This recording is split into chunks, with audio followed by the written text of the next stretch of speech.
ఎన్నికల్లో పొరపాటున చంద్రబాబుకు ఓటు వేస్తే పథకాలన్నీ ముగింపు, మళ్ళీ మోసపోవటమే.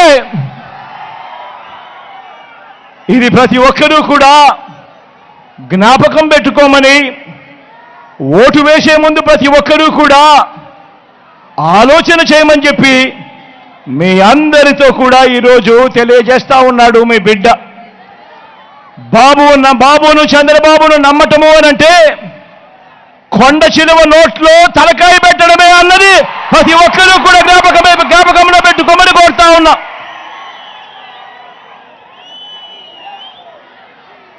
మనందరి వైఎస్ఆర్ కాంగ్రెస్ 2024కు సంబంధించిన మేనిఫెస్టోకు అర్థం పేదలకు మరింత మంచి చేస్తూ పేదల భవిష్యత్ కోసం మరో 2 అడుగులు ముందుకు వేస్తూ ఇంటింటి అభివృద్ధికి, ఇంటికే అందుతా ఉన్న పౌర సేవలు, ఇంటికే అందుతా ఉన్న పథకాలు, వీటి అన్నింటి కొనసాగింపే మన మేనిఫెస్టోకు అర్థం. అందరూ కూడా ఆలోచన చేయమని అడుగుతా ఉన్నా. ఎప్పుడు రాష్ట్రంలో జరగని విధంగా ఇంతకు ముందంతా ఎన్నికలప్పుడు మాటిచ్చేవాళ్ళు, మేనిఫెస్టో అని చెప్పేవాళ్ళు.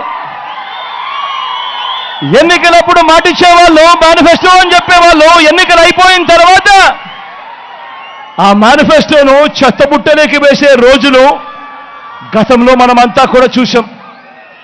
కానీ మొట్టమొదటిసారిగా ఏకంగా ఒక మేనిఫెస్టోను ఒక బైబిల్గా, ఒక ఖురాన్గా, ఒక భగవద్గీతగా భావిస్తూ మేనిఫెస్టోకు అర్థం చెబుతూ ఏకంగా మేనిఫెస్టోలో చెప్పినవి ఏకంగా 99% హామీలను ఏదైతే చెప్పామో అది చేసి, అది చూపించి ఈరోజు ఎన్నికల బరిలో మీ బిడ్డ దిగుతా ఉన్నాడు. మీ అందరి ఆశీర్వాదాలు తీసుకునే దానికోసం విశ్వసనీయత ఉన్న మీ ప్రభుత్వం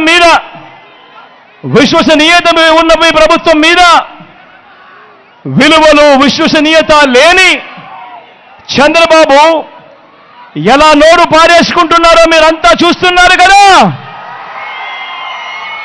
చంద్రబాబు నాయుడు మాట్లాడుతూ ఉన్నప్పుడు మీరంతా వింటున్నారు కదా. నిజంగా చంద్రబాబు నాయుడు గారు మాట్లాడే మాటలు వింటా ఉంటే, ఆయన మాటలు చూస్తే ఒక్కొక్కసారి 14 ఏళ్ల ముఖ్యమంత్రిగా పరిపాలన చేసిన వ్యక్తి, ఆయన హయాంలో ఆయన ఏం చేశాడు, ఆ చేసిన మంచేమిటి అని ఆ మంచిని చూపించి ఓట్లు అడగాల్సింది పోయి ఆయన మీటింగ్లో ఆయన చేస్తా ఉన్నది ఏమిటి అనంటే జగన్ను తిట్టి తిట్టి తిట్టి తిట్టి తిట్టి తిట్టి తిట్టి పెడతా ఉంటాడు ఈ పెద్ద మనిషి చంద్రబాబు. ఈ మధ్య చంద్రబాబు ఏమంటా ఉన్నాడు, ఈ మధ్య చంద్రబాబు నన్ను ఒక బచ్చా అంటున్నాడు. ఈ మధ్య చంద్రబాబు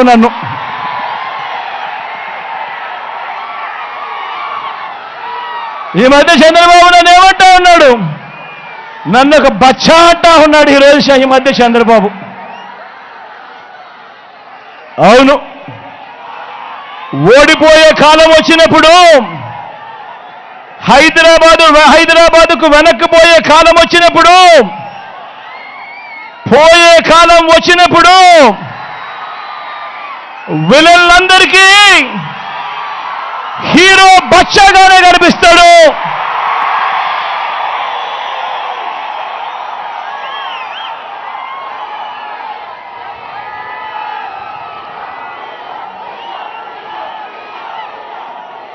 అయ్యా చంద్రబాబు, నువ్వు బచ్చా అంటున్న నేను ఇంటింటికి మంచి చేసి ఎన్నికల్లో ఒంటరిగా ధైర్యంగా నిలబడి ప్రజలను ఓటడుగుతా ఉన్నాడు. నువ్వు బచ్చా అంటున్నా నీ జగన్, నువ్వు బచ్చా అంటున్న ఈ జగన్ ఇంటింటికి మంచి చేసి ఒంటరిగా నిలబడి ధైర్యంగా అడుగుతా ఉన్నాడు, నువ్వు బచ్చా అంటున్న ఈ జగన్ మరి 14 ఏళ్ళు సీఎం అంటావు, 3 సార్లు సీఎంగా చేశానంటావు. మరి నీ పేరు చెబితే ఏ పేదవాడికైనా కూడా ఒక్కటంటే ఒక్క మంచైనా నువ్వు చేసింది గుర్తుకు వస్తుందా అని అడుగుతా ఉన్నాను ఈ పెద్ద మనిషి చంద్రబాబు నాయుడును. మరి నీ పేరు చెబితే ఏ పేదవాడికైనా కూడా ఒక్కటంటే ఒకటి నువ్వు చేసిన మంచి స్కీము ఏదైనా ఒక్కటైనా పేదవాడికి గుర్తుకొస్తుందా అని అడుగుతా ఉన్నాడు. ఈరోజు మీ అందరి సమక్షంలో మీ బిడ్డ 14 ఏళ్ళు ముఖ్యమంత్రిగా పనిచేసిన నువ్వు ప్రజలకు మీకు ఫలానది చేశాను, నాకు ఓటు వేయండి అని ఎందుకు అడగలేకపోతున్నావయ్యా చంద్రబాబు అని అడుగుతా ఉన్నాడు ఈరోజు మీ బిడ్డ. నువ్వు బచ్చా అంటున్నా మీ జగను ఈరోజు ప్రజల ముందర నిలబడి నేను ఫలానిది చేశాను, ఇంటింటికి మంచి చేశాను, చేసిన మంచిని చూసి మీ ఇంట్లో మంచి జరిగి ఉంటే మీ బిడ్డకు మీరే సైనికులుగా నిలబడండి అని చెప్పి మీ బిడ్డ పిలుపునిస్తా ఉంటే, మరి 14 ఏళ్ళు ముఖ్యమంత్రిగా చేసిన నువ్వు నీ పేరు చెబితే ప్రజలకు గుర్తుకొచ్చేది ఒక్కటంటే ఒక్కటైనా ఉందా చంద్రబాబు అని అడుగుతా ఉన్నా. ఆ చేసిన మంచిని చూపించి నేను ఈ మంచి చేశాను కాబట్టి నాకు ఓటు వేయండి అని అడిగే పరిస్థితి నీకు ఉందా చంద్రబాబు అని అడుగుతా ఉన్నా. 3 సార్లు ముఖ్యమంత్రిగా చేసిన నువ్వు 14 ఏళ్ళు ముఖ్యమంత్రిగా చేసిన నువ్వు కేవలం 58 నెలల పాలన చేసిన నన్ను బచ్చా అంటున్న మీ జగన్ను చూసి ఎందుకు భయపడుతున్నావయ్యా